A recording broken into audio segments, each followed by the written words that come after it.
Humour வந்து எல்லாருக்குமே ரொம்ப இம்பார்ட்டண்ட். முக்கியமாக நீங்கள் பார்த்தீங்கன்னா 3 பேருக்கு வந்து மென்டல் ரெஃப்ளெக்ஸ் ரொம்ப ஃபாஸ்ட்டாக இருக்கும். அது யாருன்னு பார்த்தீங்கன்னா, ஒன்று வந்து ஃபைட்டர். That's also important. ஆமாம்மா, சரி, என்னுடைய வாழ்க்கை அனுபவம்லாம் பார்த்தீங்கன்னா உங்கள் ப்ரோக்ராம்லாம் பத்தாதுங்க, அதெல்லாம் 50-60 எபிசோட்ஸ் போடணும். நான் வந்து என் லைஃப் வந்து started as a software engineer. But எனக்கு வந்து ஒரு மிமிக்ரி மேலே ரொம்ப பேஷன் உண்டு. ஒவ்வொருத்தரும் வந்து சாப்பிட வந்தால் எப்படி இருக்கும் அப்படின்னு சொல்லி பண்ணேன். ஐ ரிமெம்பர் யுஸ்லேமணிக்கு, அப்புறம் வந்து கிருபானந்த வாரியார், நம்பியார் எல்லாம் பண்ணேன்.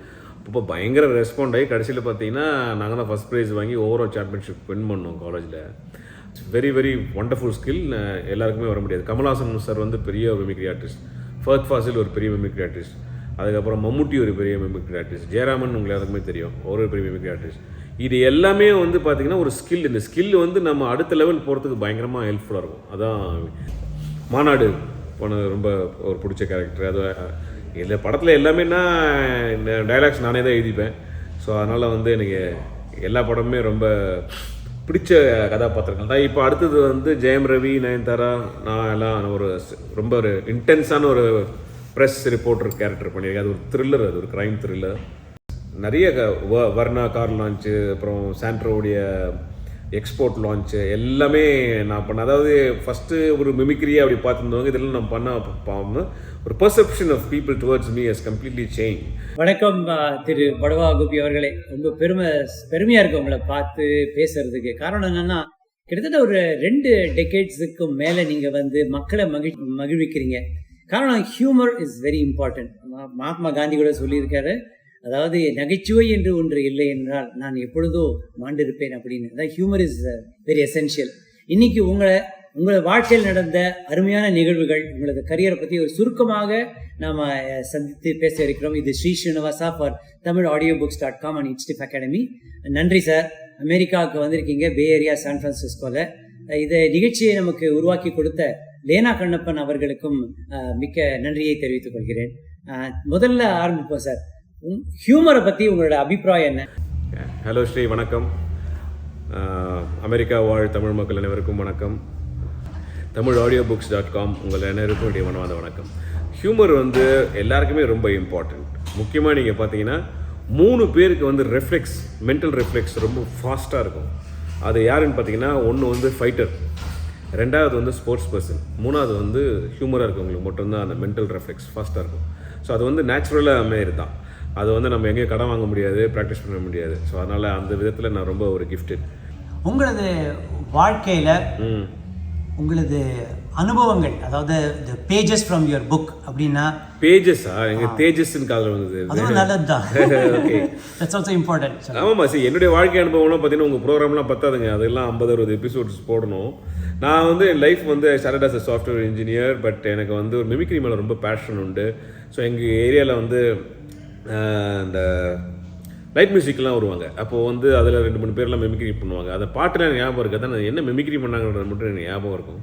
ஸோ அது I use to imitate at home. So ஒரு வாட்டி என்ன ஆச்சுனாக்கா, எங்கள் காலேஜ், நான் ஸ்கூல் படிக்கிறச்சே, இன்னும் காலேஜ் படிக்கிறச்சே நான் NCCலாம் இருந்தேன். எனக்கு வந்து ஒரு ஆர்மி ஆஃபீஸர் ஆகணுன்னு தான் என்னோடய எய்மாக இருந்தது அந்த டைமில். ஆர்மி ஆஃபீஸராகி ஒரு நாட்டை காப்பாற்றணும் அப்படின்னு. ஸோ இப்போ நான் ஆர்மி ஆஃபீஸர் ஆகாமே நாட்டை காப்பாற்றிருக்கேன். ஸோ நான் அந்த டைம் NCCயில் இருக்கும்போது எங்கள் NCCயில் வந்து எல்லோரும் பெர்ஃபார்ம் பண்ணுவாங்க. அப்போ வந்து நாங்கள் எல்லா பெரேடில், ட்ரில்லில், அதுக்கப்புறம் அவுட்ஃபிட்டில், அப்புறம் டென்ட் மெயின்டெனன்ஸ் எல்லாத்துலேயுமே ஃபஸ்ட்டு வந்துட்டு இருந்தோம். கல்ச்சுரல்ஸ் பண்ணும்போது மட்டும் யாருமே இல்லை பெர்ஃபார்ம் பண்ணுறதுக்கு. ஸோ அப்போ தான் வந்து அந்த எங்கள் கமாண்டிங் ஆஃபீஸர் சொன்னார், நீ கல்ச்சுரலும் பண்ணால் தான் நீங்கள் வந்து ஓவரால் சாம்பியன்ஷிப் அடிக்கிறதுக்கு வந்து அது ஒரு இடம். அங்கே நீங்கள் பண்ணலன்னா then you will be out of the competition அப்படின்னாரு. அப்போ எல்லாருக்குமே என்ன பண்ணுறது தெரியாமல் என்னை உஸ்பேத்தி விட்டாங்க, நீ தான் மிமிக்ரியில் பண்ணே போய் பண்ணு அப்படின்ட்டு. So my first stage was in NCC. என்ன அங்கே கூட போய் பண்ணேன் அப்படின்னா, இந்த NCC கேம்பில் ஒவ்வொருத்தரும் வந்து சாப்பிட வந்தால் எப்படி இருக்கும் அப்படின்னு சொல்லி பண்ணேன். ஐ ரிமெம்பர் யுஸ்லேமணிக்கு, அப்புறம் வந்து கிருபானந்த வாரியார், நம்பியார் எல்லாம் பண்ணேன். அப்போ பயங்கர ரெஸ்பாண்ட் ஆகி கடைசியில் பார்த்தீங்கன்னா நாங்கள் தான் ஃபஸ்ட் ப்ரைஸ் வாங்கி ஓவரால் சாம்பியன்ஷிப் வின் பண்ணோம் காலேஜில். That is the first step. அதுக்கப்புறம் என்னென்னா, நான் ஃபேமஸ் ஆக ஆரம்பித்தேன் காலேஜில். NCCயில் இதெல்லாம் பண்ணி பயங்கரமாக ஆயிடுச்சு அப்படின்னு காலேஜில் ஃபேமஸ் ஆகும்போது காலேஜில் வந்து எனக்கு கல்ச்சுரல் ட்ரூப்பில் சேர்த்துக்கிட்டாங்க. கல்ச்சுரல் ட்ரூப்பில் சேர்த்துக்கிட்டதுக்கப்புறம் then we travel to many colleges. Inter college காம்படிஷன்லாம் போவோம். அந்த மாதிரி எல்லா இன்டர் காலேஜ் காம்படிஷனும் போய் எல்லாத்துலேயும் ப்ரைஸ் வாங்க ஆரம்பிச்சுன்னு அடிக்ஷனாக போச்சு. ஸ்டடீஸ் கூட பெருசாக போக முடியல. கல்ச்சுரல் காம்படிஷன்ஸ்க்காக போக ஆரம்பித்தோம். ஸோ அப்படியே அதிலே கண்டினியூ பண்ணி போனதுனால அதுக்கப்புறம் நார்மலான ப்ரொஃபஷனல் லைட் மியூசிக் ட்ரூப் இருப்பாங்கள்ல, அவங்கள போய் நான் மிமிக்ரி பண்ண ஆரம்பிச்சிட்டேன். So this is what my first pages of entertainment. இதில் வந்து உங்களுக்கு ஒரு குருன்னு நீங்கள் யாரை சொல்லுவீங்க? இதில் யாரும் குருன்னுலாம் ஒன்றுமே கிடையாது, நம்ம சுயம்பு தான். ஸோ இதில் வந்து குரு வச்சுக்க முடியாது, ஏன்னா பெருசாக சொல்லித்தரவே மாட்டாங்க, இது சொல்லித்தர கலையும் கிடையாது. It has to be inside in you. So அதனால் அதுக்கப்புறம் நம்ம வந்து ஏன்னா ரொம்ப மிமிக்ரி மட்டும் நம்ம பண்ணிக்கிட்டு இருந்தோம் அப்படின்னா அது வந்து ஒரு சஸ்டைனபிள் மாடலாக போக முடியாது உங்களுக்கு. It's very limited. ஆனால் அது ஒரு பெரிய ஸ்கில், அது it's very very wonderful skill. எல்லாருக்குமே வர முடியாது. கமல்ஹாசன் சார் வந்து பெரிய ஒரு மிமிக்ரி ஆர்டிஸ்ட், ஃபஹத் ஃபாசில் ஒரு பெரிய மிமிக்ரி ஆர்டிஸ்ட், அதுக்கப்புறம் மம்முட்டி ஒரு பெரிய மிமிக்ரி ஆர்டிஸ்ட், ஜெயராமன் உங்களுக்கு எல்லாருக்குமே தெரியும், ஒரு பெரிய மிமிக்ரி ஆர்டிஸ்ட். இது எல்லாமே வந்து பார்த்திங்கன்னா ஒரு ஸ்கில். இந்த ஸ்கில் வந்து நம்ம அடுத்த லெவல் போகிறதுக்கு பயங்கரமாக ஹெல்ப்ஃபுல்லாக இருக்கும். அதான். ஸோ அதனால் நம்ம அடுத்த லெவல் போகணும் அப்படின்னா one have to be a writer or a director or a actor அப்படின்னு நினைக்கும்போது எனக்கு ரைட்டிங் நல்லா வரும், டைரக்ஷன் நல்லா வரும் அப்படின்றதில். ஸோ அதில் நான் ஆக்டிங்லேயும் கான்சென்ட்ரேட் பண்ணதுனால எனக்கு வந்து I'm able to really you know ஒரு சஸ்டைனபிளாக இன்னும் நம்ம வந்து ஒரு டஃப்பான ஒரு காம்படிஷன் கொடுத்து அட் ப்ரெசன்ட் லைஃப்பில் கனெக்டடான ஒரு கண்டென்ட்டோடு நம்ம இருக்க முடியுது. இப்போ நீங்கள் வந்து ஒரு வெர்சடைல் பர்சனாலிட்டி, அதாவது நீங்கள் வந்து ஒரு எழுத்தாளர், நடிகர், மிமிக்ரி ஆர்டிஸ்ட், அதே சமயத்தில் நீங்களும் நிறைய பேரை கோச் பண்ணியிருக்கீங்க. அண்ட் ஹியூமரஸாக உங்களோட ஜோவையில் நீங்கள் பேசுகிறச்சேவே உங்களோட சென்ஸ் ஆஃப் ஹியூமர் ரொம்ப நல்லா இருக்குது. இப்போ ஃபார் எக்ஸாம்பிள் பேஜஸ்க்கு தேஜஸ் அப்படி நீங்கள் டக்குன்னு அடிச்சிங்க. இதெல்லாம் வந்து பிளான் பண்ணாமல் வருது, கரெக்ட், சரிங்களா? ஸோ இப்போ வந்து இப்போ உங்களோட அந்த மிமிக்ரியில் தொடங்கின அந்த ஒரு வாழ்க்கையானது எப்படி சினிமா துறையில் ஆரம்பிச்சதுன்றதை சொல்லலாம். இந்த இடத்துல நம்ம குரு சொல்லலாம். நான் மேடையில் பார்த்துட்டு இருக்கும்போது, மேடையில் பண்ணிகிட்டு இருக்கும்போது டைரக்டர் வசந்த் ஒருவாட்டி என் ஷோவை பார்த்துட்டு என்னை வந்து கேபி சார்கிட்ட அறிமுகப்படுத்தினார். ஏன்னா அப்போ தான் வந்து பொய்யின்ற படத்துக்கான ஒரு கேரக்டர் தேடிட்டு இருந்தாங்க, இந்த மாதிரி ஒரு மூஞ்சோட. அது என்னென்னா ஸ்ரீலங்காவில் வாழ்கிற ஒரு தமிழ் நோன் பெங்காலி. அந்த கேரக்டருக்கு இந்த மாதிரி மூஞ்சி செட்டாக இருக்குது. அதனால் வந்து என்னை பார்த்தோன்னே கேட்டார், நீங்கள் நடிக்கிறியா அப்படின்னு கேட்டார் வசந்த். கண்டிப்பாக நடிக்காது தான் நான் பார்த்துட்ருக்கேன் சார் அப்படின்னா. சரி கேபி சார் வந்து பாரு அப்படின்னாரு. சரி போய் அவரை பார்க்கலாமே அப்படின்னு போனால் அப்போது வசந்த் சார் சொன்னார், நீ ஸ்ட்ரெயிட்டாக போயெல்லாம் பார்த்தீங்கன்னா அவர் வந்து நீ பெருசாக இம்ப்ரெஸ் பண்ண முடியாது, ஏதாவது டிஃப்ரெண்ட்டாக பண்ணினா நீ அவரை இம்ப்ரெஸ் பண்ணலாம் அப்படின்னாரு. சரி என்னடா இப்போ சொல்கிறாரே அப்படி சொல்லிட்டு நான் என்ன பண்ணேன், அடுத்த நாள் வந்து இந்த வேரன் ரோடு ஆலூர்பேட்டில் தான் டைரக்டருடைய வீடு. அங்கே தான் ஆடிஷன் சொல்லிட்டாங்க. சரி நாங்கள் போகும்போது நம்ம நார்மலாக போகக்கூடாது, பெங்காலி கேரக்டர்னு சொன்னார் இல்லையா, அதை சொல்லிட்டு வெள்ளை பைஜாமா, ஒரு வெள்ளை பைஜாமா, வெள்ளை குர்த்தா போட்டு, ஒரு கண்ணாடி போட்டு, வாயில் பான் போட்டு நேராக போயிட்டாங்க. அங்கே போன பார்த்தீங்கன்னாக்கா என்ன மாதிரியே ஒரு 20-30 பேர் நிற்கிறாங்க, எல்லோரும் வித்தியாசம் பண்ணுன்ட்டு. நான் என்ன பண்ணிட்டேன், நேராக டக்குன்னு என்ன பண்ணேன், அந்த எல்லாத்தையும் தள்ளிட்டு 20 பேர் தள்ளிட்டு ஒரு கதவு ரூம் இருந்தது, டோர் மூடி இருந்தது, அது உள்ளே நடந்துட்டு ஒருத்தர் நடிச்சிட்டு இருக்கான் யாரோ உள்ள. நான் நேராக போய் கதவு திறந்து நேராக உள்ளே போய்ட்டு டப்புன்னு உள்ளே போய்ட்டு நாங்கள் எவ்வளோ நடிச்சிட்டு இருக்கான். அதெல்லாம் கவனிக்கவே இல்லை. நான் ஓட்டின மட்டும் அமத்தமாக ஷியாகணும் போல ஷி நான் ஷினுக்கோ ஷோமோ நான் சின்ன ஷோமத்தோ ஷோமோ அனைஷி நம்ம மோஷம் அப்படின்னு பேச ஆரம்பிச்சிட்டேன். டக்குன்னு நிறுத்திட்டாங்க. ஆனால் அவர் தான் ஒரு டைரக்டர் வந்து எவ்வளோ பெரிய ஆள் இருந்தார். பார்த்தோன்னே அவர் டக்குன்னு கண்டுபிடிச்சார், இவனோ வந்து நடிக்கிறத சார்ஜ் கேட்ட வந்திருக்கேன்னு பயங்கர சிரிச்சிட்டார். சிரிச்ச உடனே அது ஏற்கனவே நடிச்சிருந்தோடனே நீ போன்னு சொல்லிட்டு என்னை உட்கார வச்சுட்டு அதுக்கப்புறம் பேச ஆரம்பிச்சது தான். அப்புறம் 40-45 மினிட்ஸ் அவருக்கு வெறும் மிமிக்ரிலாம் பண்ணி பயங்கர என்ஜாய் பண்ணி வச்சாங்க. அதுக்கப்புறம் ஒரு 46 பேர் 47 பேரில் நான் தான் செலக்ட் ஆனேன் அந்த படத்துக்கு. அருமை. அந்த இடத்துல தான் அப்போ ஒரு குரு வந்தார்.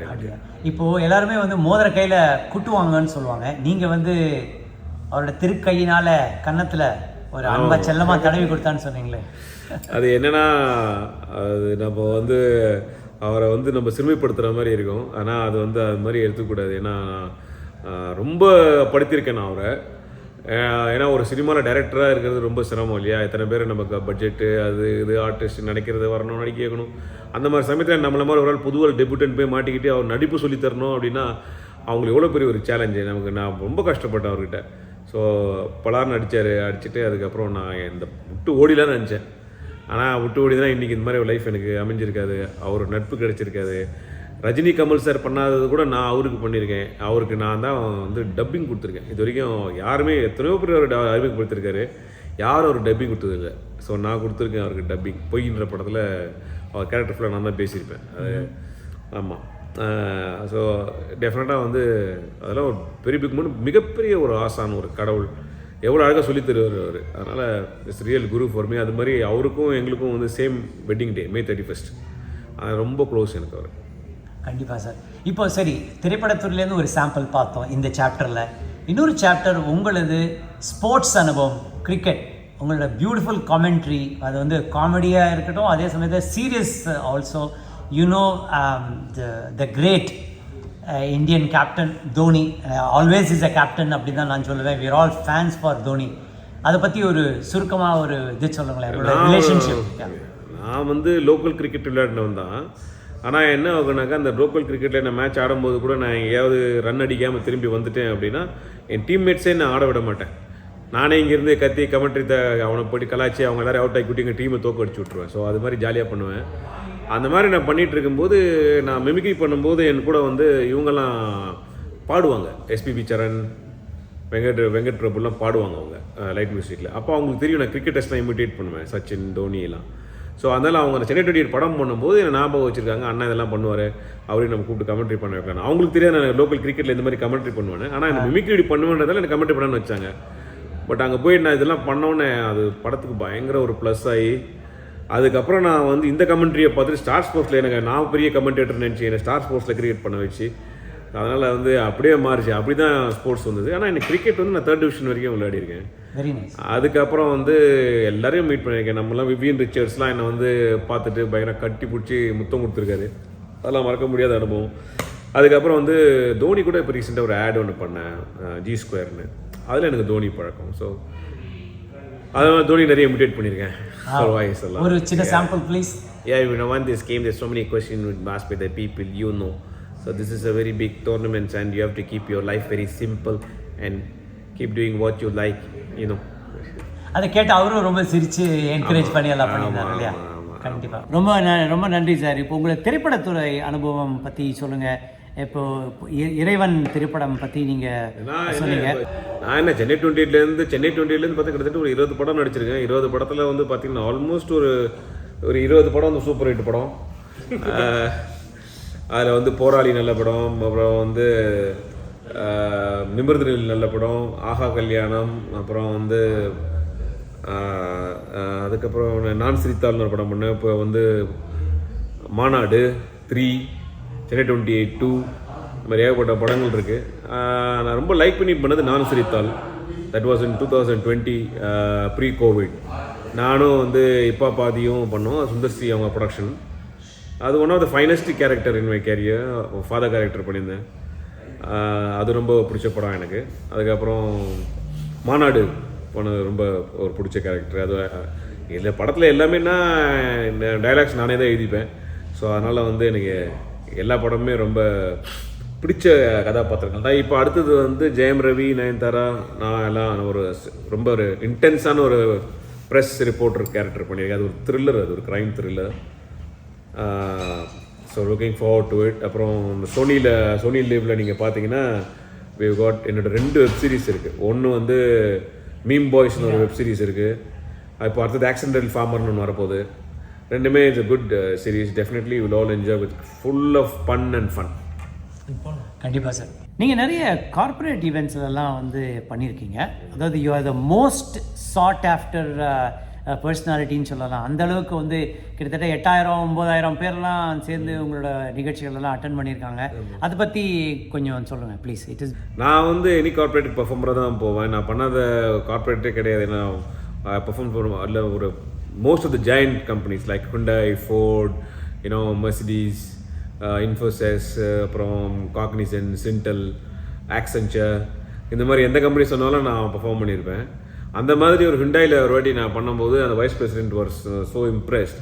அவர் வந்து எப்படி ஒரு மிமிக்ரியை வந்து எப்படி இவ்வளோ எலிவேட்டடாக பண்ண முடியும், இவ்வளோ குளோபலாக பண்ண முடியும் அப்படி சொல்லிட்டு சம்திங் ஸ்பெஷல் இன் மீ சொல்லி அவரை அதான் ஐடென்டிஃபை பண்ணி அவர் என்கிட்ட சொன்னார், don't be an individual, you start an organization. So when you start an organization only growth is possible, so please do it னு சொல்லி அவர் தான் எனக்கு, அவர் பேர் GS Ramesh. now he owns a company Liam globally around so ஒரு 1000 crore turn over இல்லை ஒரு HR company அது.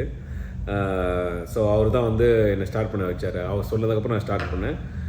நிறைய ஈவெண்ட்ஸ், நிறைய வர்ணா கார் லான்ச்சு, அப்புறம் சாண்ட்ரோவுடைய எக்ஸ்போர்ட் லான்ச்சு எல்லாமே நான் பண்ணேன். அதாவது ஃபஸ்ட்டு ஒரு மிமிக்ரியை அப்படி பார்த்துருந்தவங்க இதெல்லாம் நான் பண்ண ஒரு perception of people towards me has completely change. So அதுக்கப்புறம் then I started travelling global.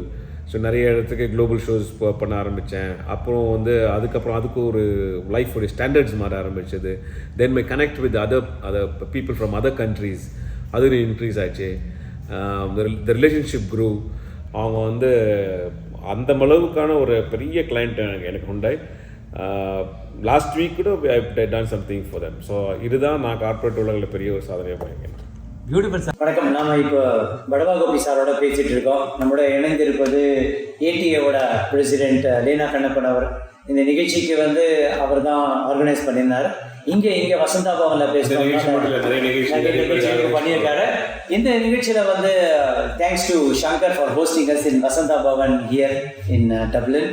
Okay, இப்போது முக்கியமாக நீங்கள் பண்ணுறக்கூடிய நிகழ்ச்சிகள் வந்து ஒரு சேரிட்டி பர்பஸ்க்கு கூட இருக்குன்னு கேள்விப்பட்டேன். லேனா சார் வந்து அதை பற்றி சொல்லிட்டு இருந்தார். Lena, can you just tell us about how this program helped raise at least $2 million or something, please? Yeah, first of all, ATA, which actually stands for American Tamil Entrepreneurs Association. அது 2016 ஒரு நான் profit ஆர்கனைசேஷனாக உருவாச்சு.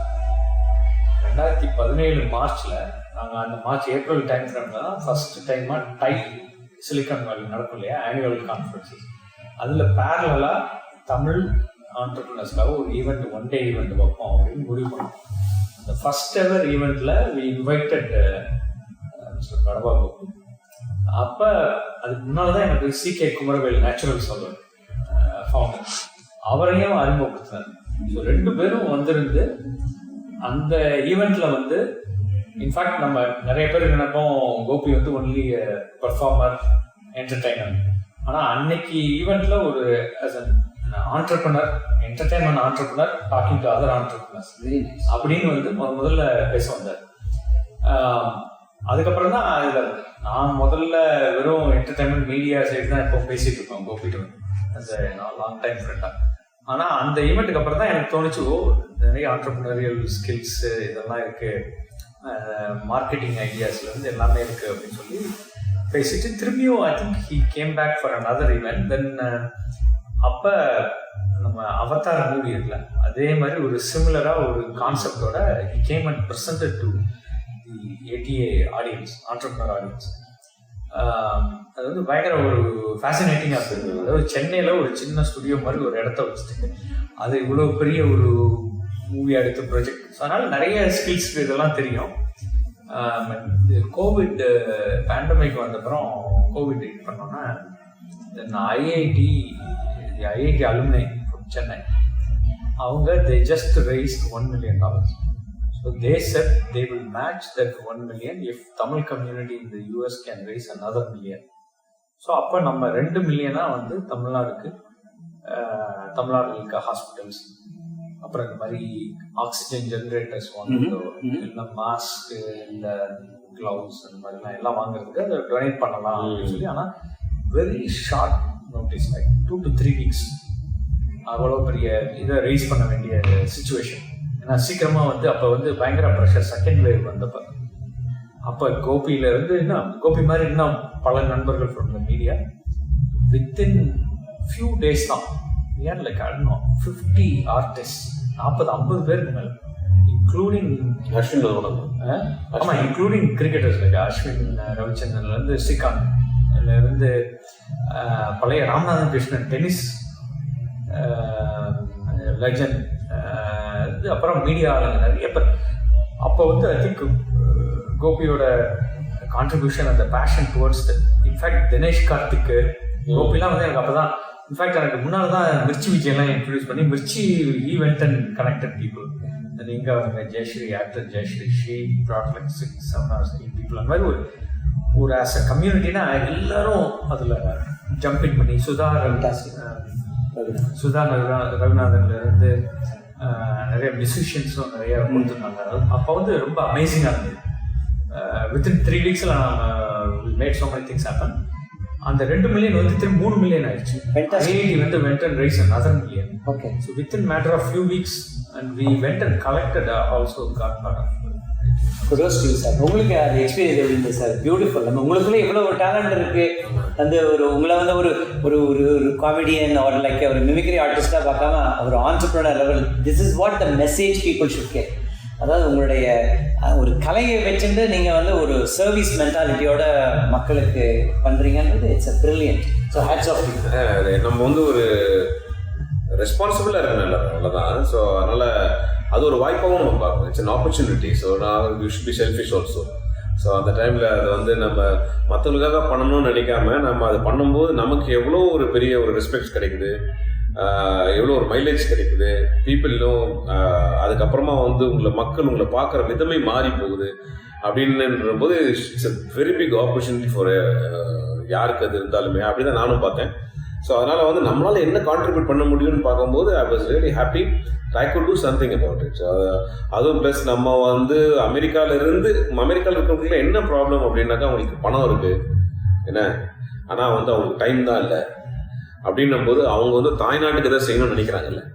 So such a great intention. அதனால் வந்து அதில் நம்ம contribute பண்ணணும்னு நினைக்கும் போது it was a good thing. So அதனால் ஒரு நல்ல ஒரு இனிஷியேட்டிவ். அதில் நம்ம இருக்கணும்னு ஆசைப்பட்டேன், இருந்தோம், பண்ணோம் போது பெருமையாக இருக்கு.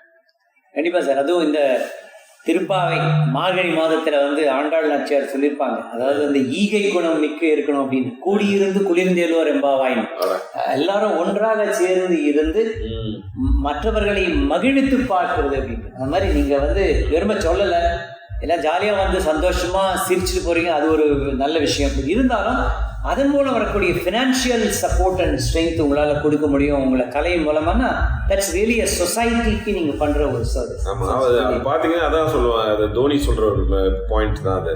அதாவது நிறைய வாட்டி நீங்கள் வந்து ஒரு இன்ஸ்டாகிராமில் போயிட்டு should not think about how much like I want to get, how much followers I wanted அப்படின்னு you should not think about it. You should look only after your cricket. When you look after your cricket will take care of you. Beautiful. So அதை நீங்கள் சொன்ன அந்த ஆண்டாளுடைய அந்த விஷயம் இதே தான். It's both has got the same meaning. நம்ம கூடி இருந்து நம்ம கடையில் இது பொண்ணை மாத்திரம் சுற்றி செய்யணும் அப்படின்னு நம்ம நினைக்கணும்னு அவசியம். நம்ம வாழ்க்கையை வந்து முழுமையாக நம்ம வந்து பார்த்துக்கிட்டோம் அப்படின்னா இது எல்லாமே ஆட்டோமேட்டிக்காக நடக்கும். நம்ம சுற்றி இருக்கவங்க நல்லா இருப்பாங்க, நம்ம ஊர் நல்லா இருக்கும், நம்ம நல்லபடியாக செய்யும், அது அப்படியே போயிட்டே இருக்கும். ஸோ அதனால் வந்து that is very important in life. அப்போ தான் நம்ம வந்து ஒரு சமுதாயமாக ஒரு கூடி ஆரோக்கியமாகவும் ஆனந்தமாக வாழ முடியும். That's a great message for 2023. இன்னைக்கு நம்ம இங்க ஜனவரியில் ஒரு சின்ன விஷயம், இந்த மாதிரி இந்த 1.5 மணி நேரம் ஷோ 2 மணி நேரம் ஷோலாம் அது கோபி ஊர்ல பண்ணியிருக்காங்கிறதே வந்து இங்க இருக்கவங்களுக்கு நிறைய பேர் தெரியாது. அதாவது ஒரு ஸ்டாண்டப் காமெடி ஷோ. அதனால நிறைய பேர் நீங்கள் ஸ்டாண்டப் காமெடி பண்ணுறீங்களா? இப்போ இதுதான் நம்ம வந்து என்ன சொல்றோம்னா, நம்ம tamilaudiobooks.com சேனல் மூலமா மக்களுக்கு தெரியப்படுத்துவோம். அட்லீஸ்ட் இந்த மாதிரி ஒரு சிறு துளி பெருவெள்ளம் அப்படின்னு சொல்லுவாங்க இல்லையா, அது மாதிரி. இட்ஸ் நாட் பிகாஸ் அது வந்து ஒரு பெரிய இதுவாக இல்லை. ஏன்னா மக்கள் என்ன நினைச்சுக்கிறாங்க, இன்னைக்கு நமக்கு ஒரு விதத்தில் பாவமாக இருக்குது. ஏன்னா இன்னைக்கு லைஃப் ஃபுல்லாகவே வந்து gone into social media. Okay, இப்போ நீங்கள் யூடியூப்ல இல்லைன்னா நீங்கள் ஆளே இல்லைன்னு நினச்சிக்கிறாங்க. இப்போ நீங்கள் ஒரு அப்பா அம்மா வீட்டில் இருந்தால் கூட அப்பா ஒரு சேனல் இருந்தால் தான் அப்பா அம்மா அப்பா இல்லை நீங்கள் தான் அப்பா அப்படின்னு பார்ப்பாங்க. அவங்களுக்கு ஒரு இன்ஸ்டாகிராம் அக்கௌண்ட்டு ஒரு ஃபேஸ்புக் அக்கௌண்ட்டு இல்லைன்னா தி டோன்ட் ரெஸ்பெக்ட். அவங்க வந்து நீங்கள் உயிரோட இல்லைன்னு நினச்சிக்கிறாங்க. ஸோ அந்த லைஃப் அங்கே தான் இருக்குது. அதெல்லாம் அது நமக்கு கொஞ்சம் ஒரு பாவமாக இருக்குது. தவிர when they come out in reality, இப்போ நம்ம என்னோட ஷோவில் வந்து பார்க்கணும்னா யூ வாண்ட் ரியல் அந்த ஒரு எக்ஸ்டசி வேணும்னா நீங்கள் லைவில் தான் பார்க்கணும். You can never enjoy in Facebook are you can never enjoy in YouTube. அந்த எக்ஸ்க்ளூசிவிட்டி நான் என்றைக்குமே கேரி பண்ணுவேன். Very nice. That is your trademark, your branding, your creativity and your sense of humor. அதுதான் முக்கியம். Very nice. Wonderful. ரொம்ப நன்றி sir, உங்களை சந்திச்சு பேசினது ரொம்ப சந்தோஷம். மேலும் மேலும் உங்களுடைய பயணம், இந்த மக்களை மகிழ்விக்கக்கூடிய இந்த பயணம், உங்களுடைய சேவை தொடர எல்லாம் வல்ல இறைவனை வேண்டுகிறோம். on behalf of tamilaudiobooks.com உங்களை வாழ்த்தி வணங்குகிறோம். tamilaudiobooks.com வாழ்த்துக்கிறோம். நன்றி சார், நன்றி. தேங்க்யூ.